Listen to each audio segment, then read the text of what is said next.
시청자 여러분 안녕하십니까? 박정호입니다. 국회 전운이 감돌고 있습니다. 내년도 예산안에 있어서 오늘이 바로 법정 처리 시한입니다. 민주당에서 예결위 통과를 시켰고 오늘 상정을 해서 4조 1천억 원을 감액한 예산안을 처리하겠다라고 얘기를 하고 있습니다. 권력기관 특활비 또 예비비 깎아냈고 우리 국민 삶에 필요 없는 영향을 주지 않는 그런 예산안을 덜어냈다는 게 민주당의 설명입니다. 국민의힘은 반발을 하고 있는데요. 국회가 할 수 있는 건 감액밖에 없습니다. 증액을 하기 위해서는 정부가 또 나서야 되는 것인데 지역 화폐, 지역상 상품권 민주당에서 계속 얘기를 하고 있는 내수 살리기 위해서 꼭 필요하다라는 예산은 전혀 증액하지 않고 지금 사정기관들의 특활비, 특경비 살려내라, 그리고 예비비 살려내라, 대왕고래 프로젝트 이 예산 살려내라 이러고 있는데 과연 국민들의 공감을 얻을 수 있을지 의구심이 듭니다. 우원식 국회의장이 어떤 결정을 하는지 오마이TV 박종희 핫스팟에서 계속 오늘 하루 종일 주시를 하겠습니다. 자, 첫 순서 손병관 기자 전화로 연결되어 있습니다. 손 기자 안녕하십니까? 네, 손병관입니다. 네, 제가 앞서 전해드린 것처럼 지금 국회 예산안이 어떻게 되냐 여기에 많은 관심을 지금 가지고 있는데요.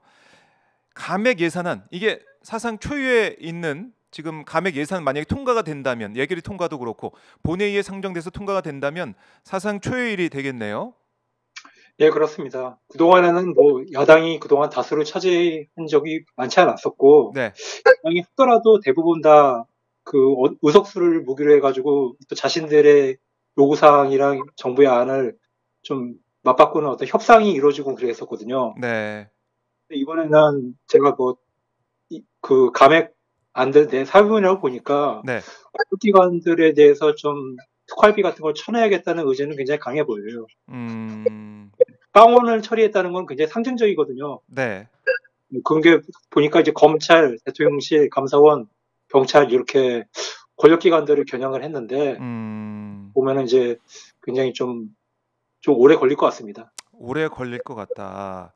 그러니까 지금 보면은 의원들 입장에서는 이게 증액이 안 되면은 자신들의 뭐 지역구 문제나 아니면은 뭐 다른 민주당 같은 경우는 지역 사랑 상품권 예산이나 좀 아쉬운 부분도 있긴 있는데 민주당이 이렇게 이제 강경책으로 또 법대로 하겠다 이렇게 나가는 이유 어떻게 보십니까?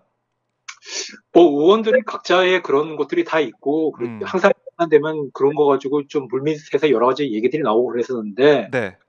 중요한 건 어떤 국회의원들 개개인의 원심력보다는 이 당으로 쏠리는 어떤 응집력이 굉장히 강해 보이거든요. 네. 좀 이제 단순하면은 어떤 이재명 대표 같은 경우 지금 경기 활성화하게 해가지고 이제 지역 화폐들 예산을 이제 확보해가지고 그걸 풀자는 얘기인데 네. 이 당에서 가장 영향이 있는 이재명 대표의 안을 정부에서 받지를 않게 되면은 나머지 같은 경우도 하지 않겠다는 거에 대해서 다른 의원들 같은 경우도 뭐 거의 얘기를 못하는 상황이잖아요. 그런 부분에 있어가지고는 당분간은 의원들이 어떤 자기 어떤 요구 조건 같은 거를 네. 좀 내세우기가 힘들 것이다. 그래요. 그래요. 그래서 이제 똘똘 뭉쳐서 뭐 단일 대우로 어쨌든 가는 분위기, 민주당 분위기고 국민의힘도 사실은 야당이 민주당이 과반 의석을 차지하고 있는 국회 여당 입장에서도 좀 설득을 하고 협상 카드 내놓으면서 뭔가 주고받기가 좀 돼야 되는데 국민의힘도 그렇고 대통령실의 입장도 그렇고 강경하기만 합니다. 그러니까 어제 보이는 입장 자체가 예. 이거를 빨리 어떻게 해결해가지고 법정 시한에 이거를 준수를 하고 그래서 처리를 하겠다는 그게 아니라니까요. 어제 국회의장이 이제 만찬을 하자는 게 뭐 그냥 밥 먹자는 게 아니라 좀 너무 답답한 상황을 좀 교착선에 풀어보자고 이제 자기가 주선해서 모임을 마련한 네. 거잖아요. 그렇죠. 그것도 안 하고 대통령실은 뭐 대통령실대로 대변인이 굉장히 강하게 이 야당을 비판하는 브리핑을 했었고 나가지고는 오늘 이 안을 처리하는 데 있어가지고는 네. 오늘 결과 어떻게 되든 간에 이 건을 궁극적으로는 좀 장기전으로 갈 수밖에 없다는 것을 대비하고 지금으로서는 그런 얘기들을 하는 것도 네. 이거 이제 여론전의 초입이기 때문에 그러는 거예요. 아, 토요일 그래요? 날 신문도 그랬고 오늘 아침 신문도 보면 대표적인 뭐 보수적인 신문도 그렇고 중립적인 신문도 좀 양비론적이면서도 어쨌든 예산안 처리해야 된다는 그런 얘기들이 있거든요. 네. 근데 뭐 사실 신문에서 담아내지 못하는 그 밖에 있는 좀 사나운 민심들도 같이 헤아려야 됩니다. 그런 민심도 헤아려야 예, 된다. 근데 그러니까 진짜 언급하신 것처럼 이렇게 일부 언론에서는 이 야당의 폭거다, 뭐 이렇게 그 내용을 주요하게 보도한 것도 있고, 뭐 사상 초유일이다 이걸 좀 강조하면서 민주당이 좀 너무 밀어붙이게 한다 이런 뉘앙스를 풍기는 보도도 있는데 그럼에도 불구하고 글쎄요, 뭐 이 온라인상에서 만나볼 수 있는 그런 민심이나 국민들의 목소리는 뭐 민주당을 향해서 그렇게 뭐 강하게 비판하거나 그런 목소리도 느껴지지 않고 일각에서는 잘하고 있다, 시원하다 이런 얘기도 나오는 것 같습니다. 아무래도 제가 뭐 그 예산안을 봐도 네, 뭐 어떤 민생 예산이라든가 이를테면 전공의에게 지원해주는 어떤 예산 같은 거를 한 1,000억 정도 깎은 거라든가 그런 것도 있지만은 네, 그 부분이 도드라지를 보는 거는 이제 권력기관 특활비를 영원으로 만든 거거든요. 근데 음, 그런 거에 대해서 사실 이번에 그냥 또 합의해서 그냥 대충 처리해주면은 그런 관행 같은 것들이 계속 될 수밖에 없다는 그런 어떤 권력기관에 대한 불신이 팽배한 상황에서 이거에 대해서 뭐 어쨌든 뭐 시간이 됐으니까 이제 지켜야 된다는 그런 어떤 읍소나 어떤 뭐 윽박 지르는 거라든가 이런 네, 것들이 좀 여론에 미치는 파장 같은 것들이 굉장히 아직까지는 좀 제한적으로 보입니다. 아하. 그래서 뭐 국민의힘 입장에서는 이런 뭐 야당의 폭거다 이렇게 외치면서 여론을 좀 환기시키고 싶을 것 같긴 한데 그게 전혀 작동하지 않고 있다. 권력기관 그동안 검찰이 보여준 행태나 뭐 감사원이 보여준 행태 유독 권력자 앞에서 윤 대통령 부부 앞에서는 약해지는 모습을 국민들이 봤기 때문에 또 제대로 특활비 사용 내역을 내지 않고 있는 것도 많이 우리가 목도를 했기 때문에 이 권력기관에 대한 특활비 삭감에 대해서 그다지 여론이 반응하지 않고 있다. 뭐 이 부분은 좀 이제 눈여겨 봐야 될 부분이군요. 지금 사태 초입이기 때문에 이게 네, 진짜 심각한 문제면은 뭐 여론조사를 돌려가지고 네, 이게 누가 힘이 더 크냐 이런 식으로 나오기도 할 거고요. 네. 근데 사실 보면은 이 예산안 싸움이라는 게 공갈포가 많아요. 음. 법정 시한을 지켜준 예도 많지도 않았고요. 그렇죠. 사실은. 사실 저 심리적인 마지노선이라는 법정 시한은 연말이 되거든요.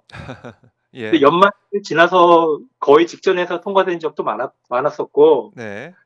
정부 예산이 이대로 통과되더라도 네. 정말 문제가 돼가지고 어떤 돈이 제대로 지급이 안 되고 그래서 정말 심각한 문제가 생기면은 네. 그때 또 추가 경정 예산안을 또 편성해가지고 또 후딱후딱 해치우는 것도 많이 있습니다. 그런 아하. 법이 있는데 지금은 어떻게 보면 여론전을 지금 초입 단계에서 특히나 어떤 일부 신문 같은 경우 이 기회를 가지고 좀 어떤 상황을 굉장히 큰일 난 것처럼 약간 호들갑 떠는 부분도 분명히 있다고 보입니다. 그래요. 일단은 뭐 우원식 의장이 오늘 이 안건을 상정하느냐 마느냐, 예산안 상정하느냐 마느냐 여기에 제일 뭐 관심을 집중할 수밖에 없는 것인데 우원식 의장이 어제 추경호 원내대표를 불러서 여야 원내대표 회동까지 하려고 했던 그 모습을 보면 오늘 당장 처리는 안 할 것이다. 뭐 이렇게 일단은 봐야겠네요. 뭐 법정 시한 안 지켜가지고 뭐 하루당 얼마씩 뭐 벌금을 물린다 이런 거 보면은 예. 뭐 국회의장님이 역대 캐릭터 상으로는 일단 네. 이런 일 일단 유예를 하고 음. 좀 충분히 어떤 시간을 두고 또 협상하는 그런 여유를 주지 않을까 저는 그렇게 짐작합니다. 일단은 알겠습니다. 그런 전망도 나오고 있는 것이고 그리고 오늘 민주당이 이 최재해 감사원장 탄핵소추안을 국회에 보고하고 모레 그러니까 4일 표결하겠다 이런 얘기를 좀 하고 있는데 여기에 대해서 감사원 뭐 내부 반발 뭐 감사원에서 이 공동 입장을 낸다라고 했다가 이게 또 무산됐다는 소식이 들어와 있네요. 어떻게 된 겁니까? 네, 감사원이 이제 주말 동안에 좀 이제 오늘 보고를 하면은 이제 수요일 날은 이제 표결을 한다는 거 아니겠어요? 네. 감사원장도 사실 이제 헌법에 규정된 이제 헌법기관인데 네. 감사원장 탄핵은 사실 처음이기 때문에 음. 내부에서도 여러 가지로 좀 경론이 있는 것 같고 그런데 일단은 어쨌든 이 공동 입장문을 내려고 회의까지도 했었는데 네. 으로 아마 좀 간부들하고 하급 간부들하고 입장 차이도 분명히 있을 수 있었다고 보여요. 그렇죠. 예. 그리고 뭐 내부에서는. 예, 그 금요일 날은 이제 역대 감사원장 5분이 이 감사원장 탄핵을 중단하는 성명서 내고 그랬었는데 네. 사실 그거에 대해서도 한 3분 정도는 그런 말을 할 자격 없는 분들이 성명서에 동참하신 것도 있거든요. 그래요. 예. 뭐 그렇게 감사원의 어떤 정치적 중립을 얘기하기에는 음. 너무나 정신 때묻은 분들이 그런 성명서에 이름을 올렸다는 것도 약간 좀 자기 희화적인 부분이 있는 것 같고요. 이것도 좀 오늘 지켜봐야 될 것 같은데 아마 탄핵 가는 쪽으로 가는 가능성이 좀 더 높아 보입니다. 네. 알겠습니다. 감사원 내부에서도 뭐 이 반발하는 움직임 감사원장 전직 감사원장도 내곤 했지만은 내부에서는 왜 우리가 입장문을 내냐, 공동 입장을 내냐 이런 반발도 나왔다. 이것까지 저희가 짚어보겠습니다. 송 기자, 오늘 말씀 잘 들었습니다. 네, 뵙겠습니다. 네, 고맙습니다.